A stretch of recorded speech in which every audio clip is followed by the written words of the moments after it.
Good morning. Thank you, everyone for attending. Sorry for the 5 minutes delay.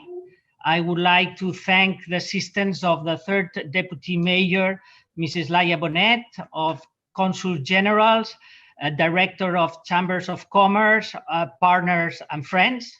Unfortunately, today, the first Deputy Mayor who was expected to be with us, Mr. Jaume Collboni, will not be able to be with us due to unforeseen family matters. So thank you for attending this kickoff and opening session of the Barcelona Expat Week. Today, we start a whole week of activities and meetings. The aim and the purpose of this Expat Week is very clear. We want to connect the talent ecosystem. We want to boost networking and relations, and we want to bring together the international Barcelona community. During the next 5 days, more than 40 activities will be available. The program has 3 main focus areas. First is one related to landing in Barcelona, with the basic things that you need in your first arrival to the city. Information about housing, procedures, living, etc.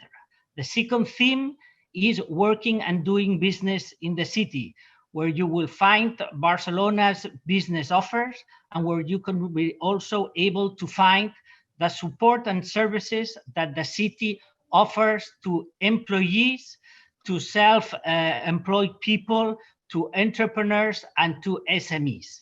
And finally, there's a third area of interest that's enjoying the city, where we will be sharing some of the hidden secrets of our cultural and tourist offer. The Expat Week is a new event adapted to the COVID situation.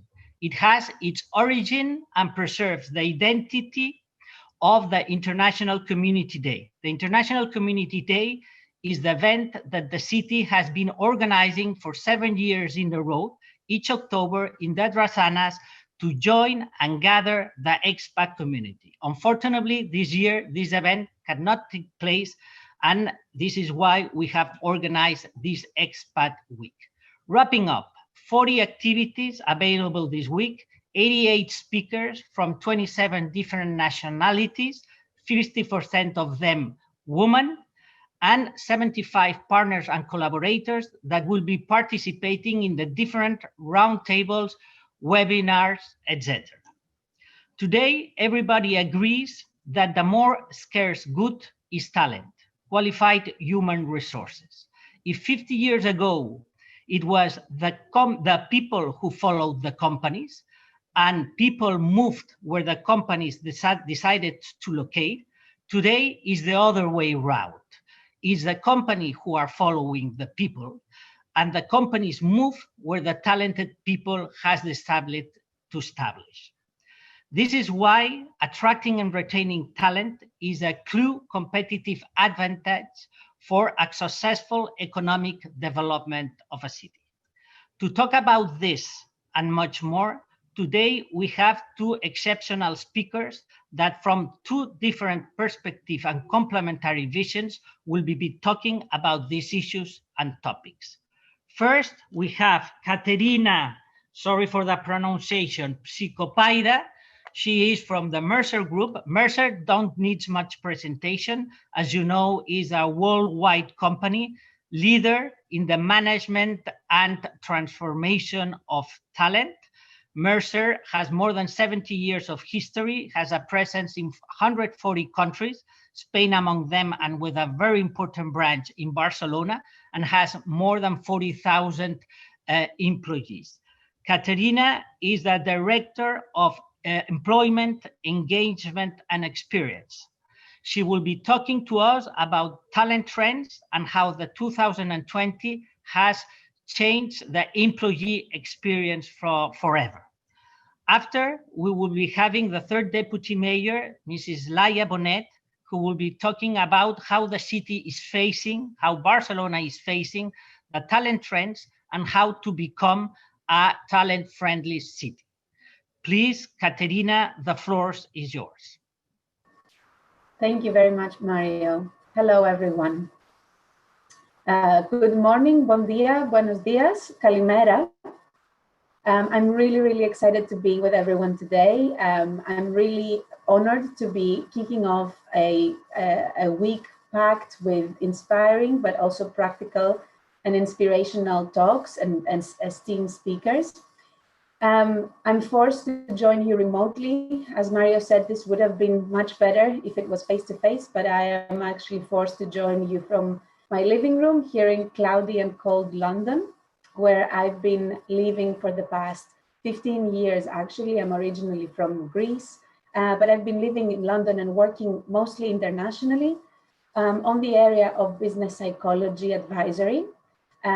Working with international clients to try and help HR and leaders to understand how talent thinks, acts, and feels so that they can create better employee experiences and drive individual, but also organizational performance. So today, let me share my screen. I will be using some slides. Hopefully everyone can see my screen now. I will be using some slides and I will be talking to you in the next 20 minutes or so about how has 2020, with everything that has happened, how has it impacted the employee experience? How is talent working these days? Where are they choosing to work from? How are they choosing to work? And how is this affecting employers, but also cities like Barcelona? In order to do that, I will share with you some context first, but then I will go into sharing some results of interesting research that Mercer has been doing out in the field for many years and continuing even more intensely this year due to the pandemic. So without further ado, let's start. I said I would start by the context, and really the context is quite clear. If you've been feeling overwhelmed lately, you are not alone. A simple Google search will show you that COVID has really added a huge source of anxiety for everyone. Starting to search the pandemic end, you're seeing that a lot of people are searching topics around mental health, around divorce and relationships, around unemployment and the economy. Really, COVID has presented a huge challenge in the lives and work of everyone around the world. At the same time, like with every crisis, there is a huge opportunity. So the disruption has created an opportunity to really change the way that we live and work. At the moment, we're riding the third wave of a digital revolution. In the late 2000s, we started by digitalizing products. A lot of organizations were going digital with their products. Then we started digitalizing and streamlining processes using digital technology to make sure that everything is more efficient. That kind of digital revolution trickled into business models. So whole companies and business models moved to digital. What was happening just before COVID hit was that, that digital revolution was starting to impact the way that we live and work. And what happened with the crisis is that we massively accelerated that digital revolution and that digital transformation. However, going into this new digital transformation with the old ways of working, with our old methods of working, would really be missing out on a huge opportunity. We really need to leverage new approaches, new methods, and new tools in order to increase productivity and increase employee and people satisfaction around the world.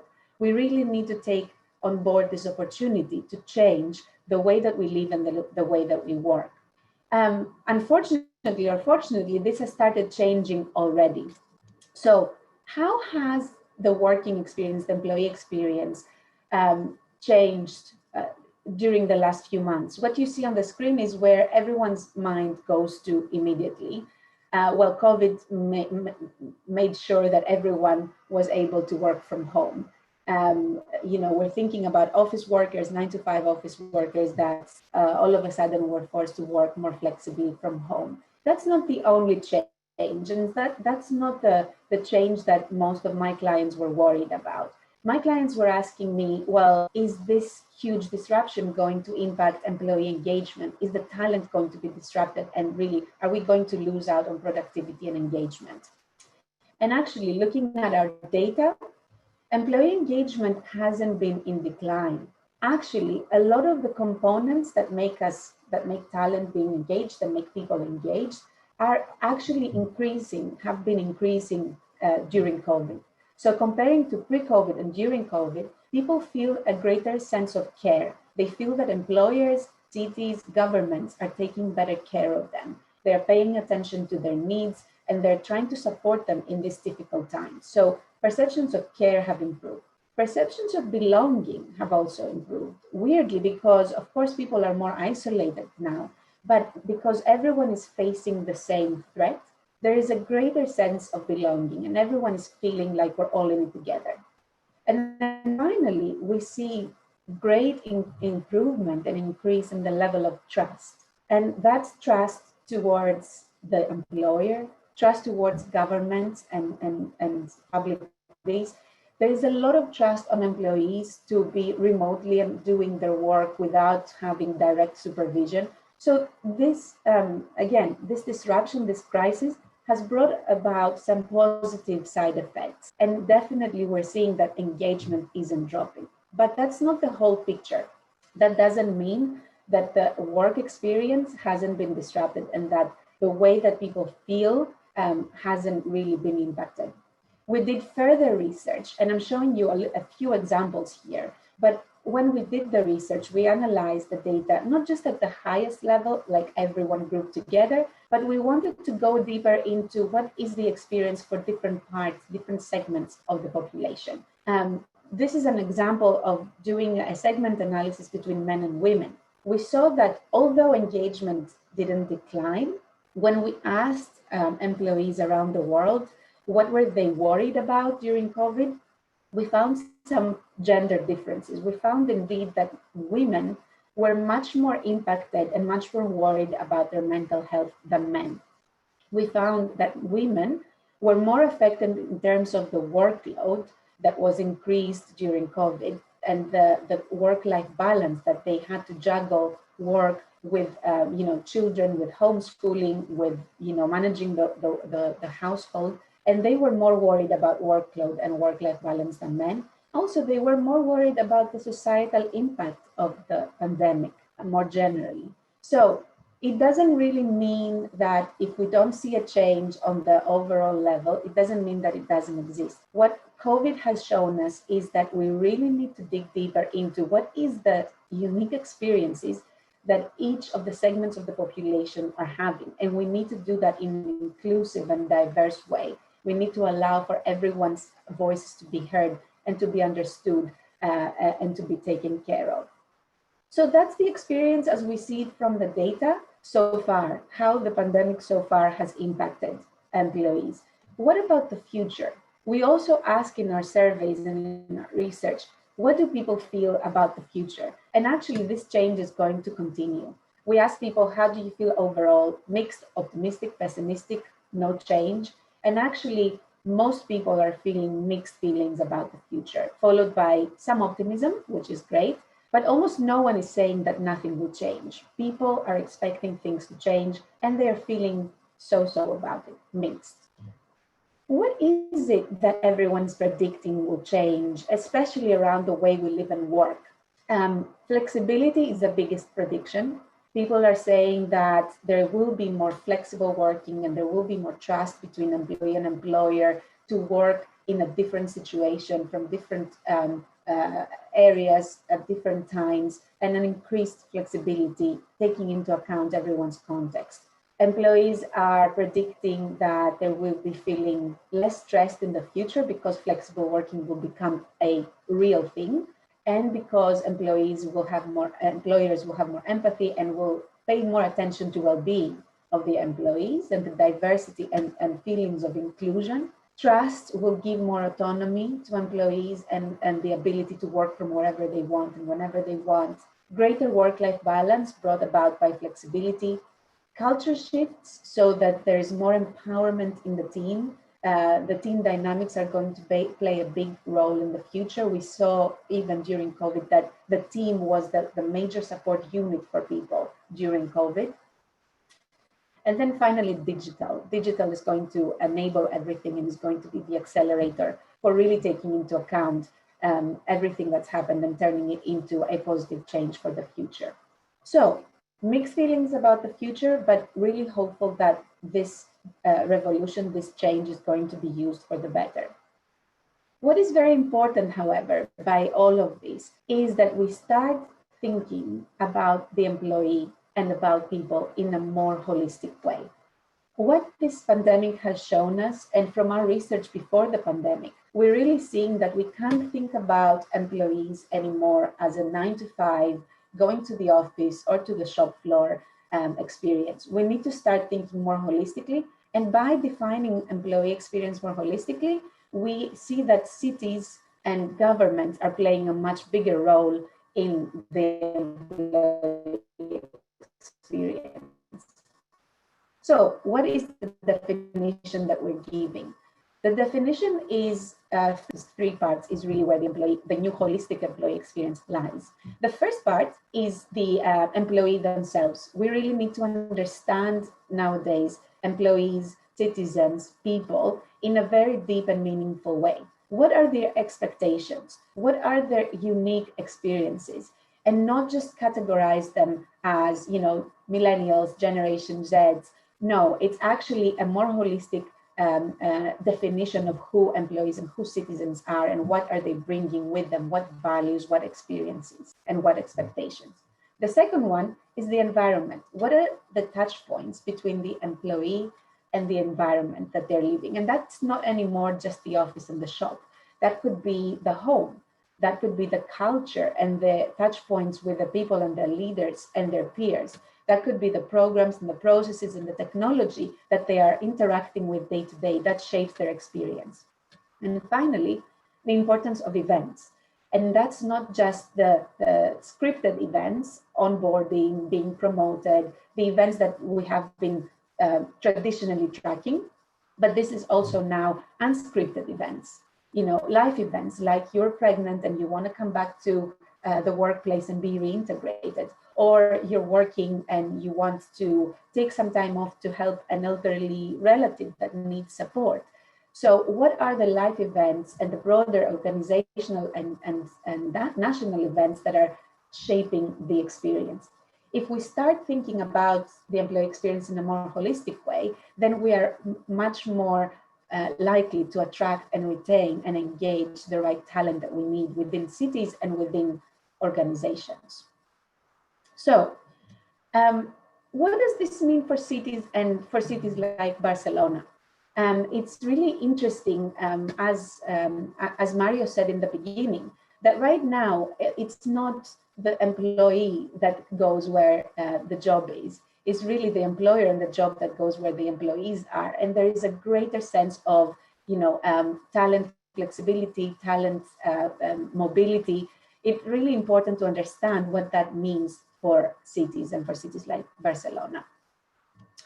I will start with an ideal city definition, but then I will dive into data specifically about Barcelona. I found this definition from the Council of Europe very interesting because it really highlights the volatility and the changeability and the adaptability that a city needs. So an ideal city is one which succeeds in reconciling the various sectors and activities that take place, which safeguards civic rights, ensures the best possible living conditions, reflects and is responsive to the lifestyles and attitudes of its inhabitants. That's the most important part of the definition for me, responsive to the lifestyles and attitudes of the inhabitants, where full account is taken of all those who use it, work or trade, visit it, seek entertainment, culture, information, knowledge, studying. So it's a much more holistic definition that we're looking for right now. And really, what does this mean for Barcelona? Is this a city that really is doing all of that? I will not share with you my personal opinion because I would rate it as number 1. I'm really a huge Barcelona fan. But I will share with you real data. And Mercer, again, does every year, the Mercer Quality and Cost of Living Study around the world, around 400 cities across a lot of categories, is ranking how cities are being perceived in terms of quality of living, but also cost of living. So where does Barcelona rank in that? Let's take a first look at the quality of living, and then we'll take a look at the cost of living. So a lot of data on the table. I'm just gonna visualize it a bit more for you. We have a lot of categories on the left, and we have a few cities. I didn't take 400 of them, it would be impossible here, but I chose very strategically a few of Barcelona's biggest competitors around here, around Europe. So we're comparing Barcelona now to London, Paris, Berlin, Amsterdam, Lisbon, and Madrid for quality of living. And as you can see, the stars are where Barcelona is better, and the yellow bars are where it's similar quality of living. So Barcelona is offering a very similar quality of living when it comes to the economic environment, when it comes to schools and education, when it comes to availability of consumer goods, and actually when it comes to housing, actually better than Paris. And when it comes to natural environment, it's offering a better quality of living than most of these cities. So overall, the quality of living that Barcelona offers is similar or better than these big European competitors. But actually, it is doing that in a much more competitive cost. So the cost of living around a few of the categories that you see on the left in Barcelona is better, so is cheaper than almost all of these other cities. So the food at home, alcohol and tobacco, domestic supplies, personal care, clothing and footwear, home services, all of these very important categories, Barcelona is offering a better cost of living. So it's really evident from the data that Barcelona is striking the right balance. Similar or better quality of living with all of these big European cities, but offering it at a lower price, at a lower cost. That's very important for now, going during a crisis. It's really important to be able to offer a lower cost of living, as a lot of people we see their major concern is money, their major concern is economics and their job security. So being able to offer, for example, the accommodation cost in Barcelona is the lowest out of all the other cities in a comparable two-bedroom apartment within a good area. It's very important to do that because we see that right now people are really working a lot from home more. So they're seeking bigger spaces that they can be afforded more easily. So Barcelona is offering that. And very important also for millennials and people of the younger generation that are looking to be, flexible everywhere and to work from everywhere. Barcelona is offering great Wi-Fi because, as this slide is saying, home is where the Wi-Fi connects automatically. And, within Barcelona, there's fiber optic everywhere and internet is fast. So what else could you be asking for, right? So the data is telling us that Barcelona has a very balanced package to offer.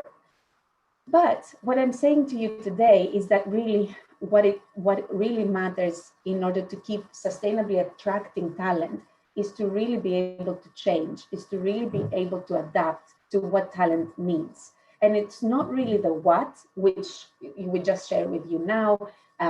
All of these categories Barcelona is doing well in and balanced in terms of quality and cost, but how? It's not just the what, it's also the how. How are we offering what we're offering to people? And right now, we're seeing that people have very much changing individual preferences.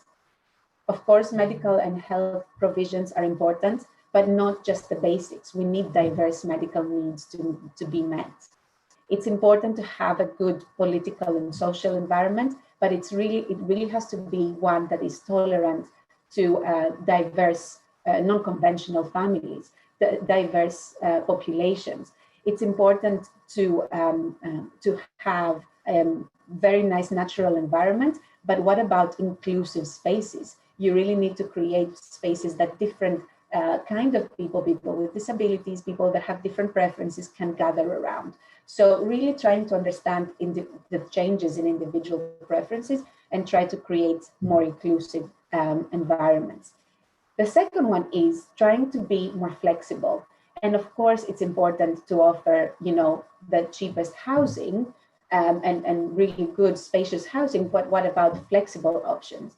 A lot of people nowadays call themselves digital nomads. They want to move from one city to another. Is that possible? Do you have flexible contracts? Are you able to support flexible working policies, flexible immigration policies, so that people can come and go? They know how their taxes are going to be impacted. They can have, these more non-linear careers that people are looking for right now. And finally, what about sustainability? Really, people are looking for a city, an employer, a government that is thinking about the future and that is creating sustainable economy, sustainable community, sustainable environment. So to conclude, what am I sharing with you today?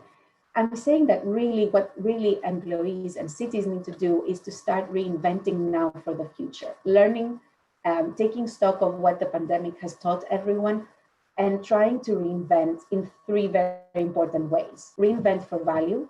What people value and how value is created is really shifting. This requires cities to rethink what the value proposition is and to evolve to including more diverse models of creating value for citizens.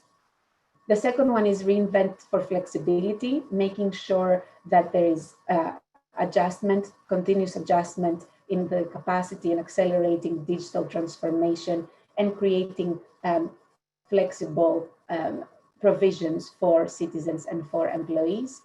And finally, reinventing sustainably, really reinventing sustainably in how cities, companies, and investors behave in a sharp focus as they set priorities and take collective responsibility for the future. And to do that, including multiple stakeholders. It's not just about optimizing cost, it's not just about optimizing quality, but it's about creating value for different stakeholders. So I'm going to leave you with a quote, hopefully inspirational, from Charles Darwin, so a very, very old quote, that really it is not the strongest that survive, nor the most intelligent. It is the ones that are most responsive to change. So what I'm really calling for, and I'll hand back over to Mario soon, is for flexibility, is for really understanding how things are changing, how talent is changing, how people and cities are changing, and being able to respond to that. I hope you found this very useful. If you need to ask anything, please reach out to Mario and the guys organizing this, and or connect with me on LinkedIn. I will be happy to continue the conversation. I'll hand back over to Mario now. Thank you very much, Caterina. Thank you for your insights. Very enlightening presentation. I think that the message is clear. Barcelona is in a good position in this battle of challenge, but at the same time, we'll have a lot of homework to do. And to talk about the plans of the city regarding talent and our roadmap for talent, now I would like to give the floor to the third deputy mayor, Mrs. Laia Bonet, who will be talking us about the plans of Barcelona. Laia Bonet, deputy mayor, the floor is yours. Thank you, Mario. Good morning. Bon día, buenos días. Y gracias a todos los que estáis aquí virtualmente también. Gracias a todos los consulados. Dejadme empezar por aquí, a las cámaras de comercio, a las instituciones, a las empresas, a las entidades y a todo el ecosistema internacional de la ciudad. En definitiva, a los Barcelonians by choice. And I would also like to thank Caterina Psicopaida from Mercer for her interesting presentation. I agree with her on the idea that the pandemic has forced us to reinvent the way we live, including reimagining the employee experience, as Caterina has just shared with us. In this context, cities need to face all these challenges and take advantage of the opportunities that arise. And that's what we are doing in Barcelona. Pero antes de empezar, dejadme felicitar también, y es de justicia, al equipo de Mario Robert, del área de promoción de ciudad. Su rápida capacidad de reacción y adaptación del acto a las circunstancias actuales es indescriptible y por eso yo creo que hay que empezar a cambiar también en la forma de organizarnos y de repensar cómo nos explicamos, cómo compartimos los mensajes y cómo conseguimos generar espacios de reflexión y de comunicación en las circunstancias que vivimos. En la Barcelona Expat Week contaremos, como decía Mario al principio, con la colaboración de casi 90 ponentes, y quiero subrayar también el matiz que él hacía, también muchas mujeres ahí y más de 70 empresas y entidades y profesionales a título individual. Todos ellos quieren contribuir a que Barcelona sea una ciudad abierta, una ciudad dinámica y global. Y por lo tanto, quiero dar las gracias a todos ellos de antemano por su implicación en la organización de esta semana. Esta primera edición de la Expat Week, que hoy inauguramos, contribuirá a consolidar sin duda Barcelona como un espacio de proyección internacional, innovación y promoción económica. Porque efectivamente estamos en un momento especialmente complejo a nivel mundial, dominado por una gran incertidumbre, rebrotes de la pandemia en toda Europa, parones de la actividad económica, duras consecuencias para todos los sectores, también para el sector de la restauración, del comercio, en todas las grandes ciudades. Y si queremos recuperarnos, tenemos que reinventarnos, no nos queda otra. Y es una oportunidad para hacerlos. Tenemos que afrontar estos retos nuevos a través de la colaboración, de la cooperación, de la corresponsabilidad entre las administraciones públicas, pero también con el mundo empresarial y con todos los agentes socioeconómicos. Y además de combatir la pandemia, debemos hacer este esfuerzo de acompañar a los sectores más afectados e incentivar el tejido económico. También estamos avanzando hacia un modelo económico más resiliente e innovador. Eso es lo que hay detrás de las urgencias, del combate contra la emergencia sanitaria y también del acompañamiento de la crisis social y económica que ha dejado y que está dejando la pandemia. Hay que aprovechar para repensar, para reimaginar este modelo económico de una forma más resiliente e innovadora. Estamos implementando nuestra agenda económica en el Ayuntamiento de Barcelona, una agenda que denominamos el Barcelona Green Deal, que pivota sobre 3 parámetros: la competitividad, la sostenibilidad y la equidad. También no nos queremos olvidar en este momento de algo tan importante como la equidad en cualquier sociedad y también en nuestra ciudad. No podemos regresar a la normalidad que teníamos antes. Producía desigualdades, era evidente, tenía demasiado impacto sobre el medio ambiente, precarizaba el mercado laboral y acentuaba toda clase de vulnerabilidades. Por lo tanto, hay que actuar de forma contundente, pero para llegar a un sitio distinto al sitio del que venimos. Es el momento de abrir un espacio de oportunidades, no solo para reactivar la economía, como decía, sino para repensar cómo hacer de esta terrible situación una oportunidad para avanzar hacia una sociedad más sostenible, más equitativa, más saludable y más justa. Esta transformación hacia una nueva economía pasa sin duda por una nueva relación con nuestro entorno, por la generación de empleo de calidad y por poner a las personas en el centro de la actividad económica. Y desde Barcelona queremos contribuir a impulsar esta transformación y ponerla al servicio de toda la ciudadanía. Por ello, seguimos y seguiremos apostando por el talento como una palanca clave para la recuperación. Yo creo que probablemente la capacidad de atraer talento es una de las principales fuerzas de nuestra ciudad, de Barcelona, la capacidad para atraer, para retener el talento, pero tenemos que trabajar más y mejor en ese sentido. Como decía, efectivamente una de las fortalezas para la transformación de nuestro modelo económico como ciudad radica en esta apuesta, en una apuesta por el talento. Nuestra capacidad de formar, de atraer, de retener y acoger el talento y también de compartirlo.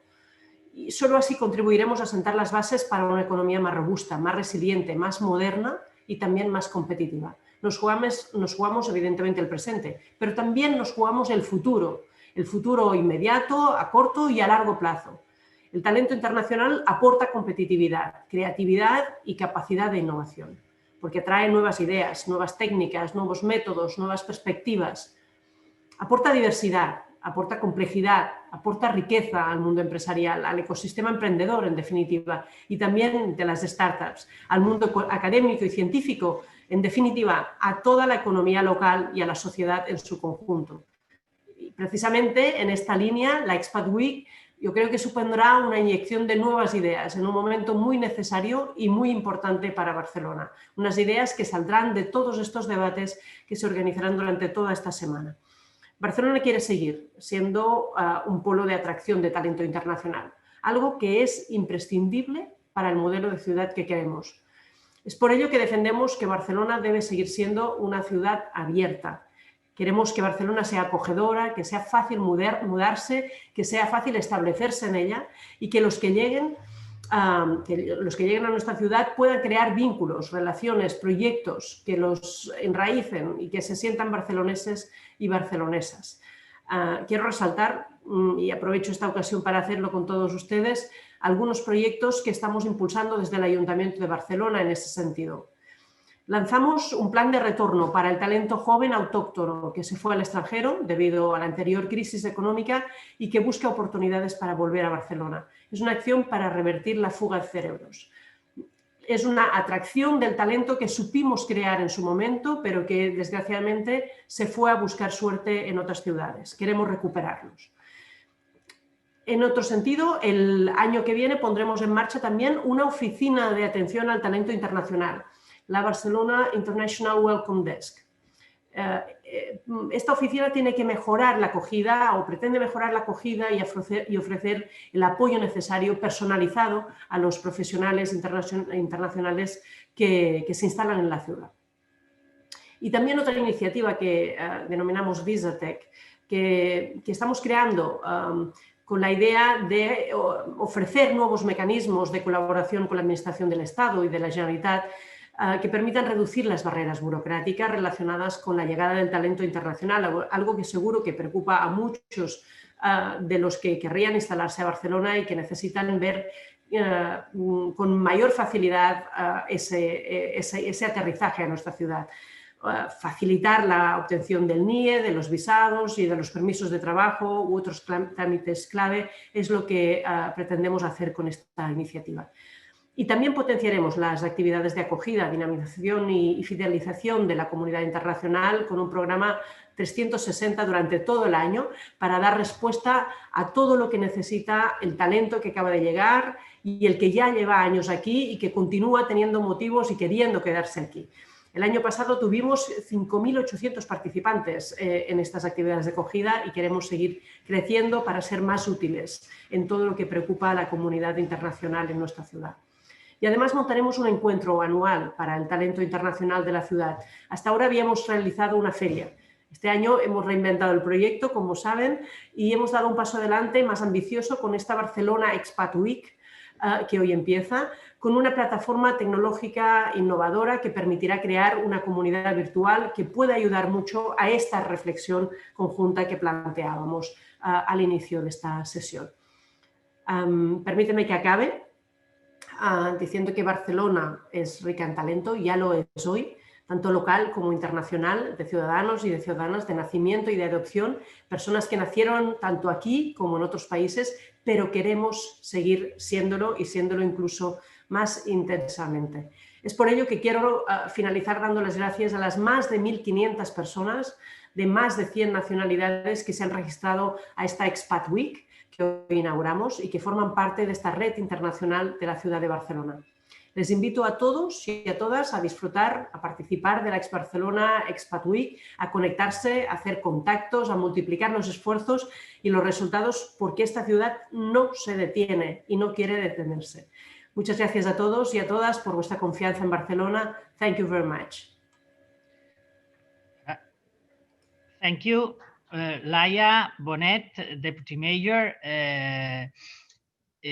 Allowed me to update the figures. We don't have only 1,500 people registered. We have 2,000. So this is a good news. And I think it shows the opportunity of the initiative. To conclude, thank you very much, Caterina, for this general macro vision about the talent trends. Thank you, Deputy Mayor Bonet, for landing the different talent initiatives that the Barcelona will be undertaking in the next years. Thank you for all those almost 200 attendees that we have had during this opening session. Although the difficult situation we have at this moment, I'm sure that we will have a great expat week. So I invite you to enjoy the week and to take advantage of it, and to see you in different initiatives that the City Council will undertaking. Thank you very much, everybody, and let's have a nice and successful expat week. Thank you.